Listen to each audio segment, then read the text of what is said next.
kag sa numero 1 sa mga balita subong nga adlaw.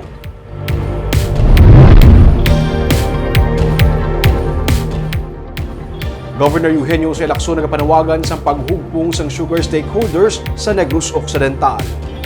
Sunod sa kay Lacson, hindi na nagakabagay nga parayon pa nga istoryahan ang issue sa tunga ng Vice Governor Jeffrey Ferrer kag bago ginapoint sa Sugar Board sang SRA nga si Aurelio Gerardo Valderrama Jr. Sunod sa kay Lacson, nakapagwa naman sang open letter si Valderrama nga nagakilala sang appointing authority ni Presidente Ferdinand Marcos Jr. sa iya ginauyatan nga posisyon.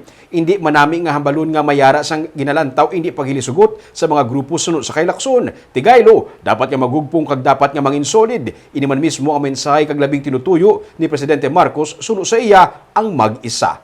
Ginapanugyan na naman ni Bacolod Mayor Abby Benitez si Valderrama nga husayo ng anuman nga isyu sa tunga nila ni Ferrer. Sunod sa kay Benitez, yara na sa presidente ang bangin sa ginaduso nga revocation sa appointment ni Valderrama. Ginsiling damlag pa ni Ferrer nga siya ang ginprovoke ni Valderrama sa mga nagwa nga mensahe sa group chat rason nga iya ginuso ang pag-ukon ng revocation sang iya sini nga appointment. Samtang nagapati man si Lacson nga may papel ang BC Gobernador sa nangintikang sang presidente nga pag-reject sang importation sang dugang nga 300,000 metric tons sang kalamay sa pungsod bilang personal advisor sang presidente. Isa ka pagpangusisa sa karon ang ginapatuman angot sa Resolution number 4 nga ginpagwa sang SRA nga nagatugot sang amo nga importation. Sa press conference sa Malacañang, ginsiling nga illegal ang amo nga resolution kag ang pag-convene sang SRA board wala sang pahanugot sang presidente nga amo ang chairman.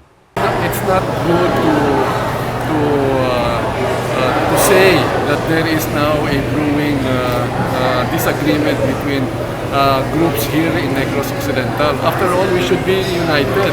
We should be solid for the sugar industry, and we're very thankful. Again, and I know si Vice Governor Jeffrey Ferrer played a part here, wherein the President denied the request to import 300,000 metric tons. No? So we have to give that also to Vice Governor Jeffrey Ferrer in his new assignment as a personal advisor of the President.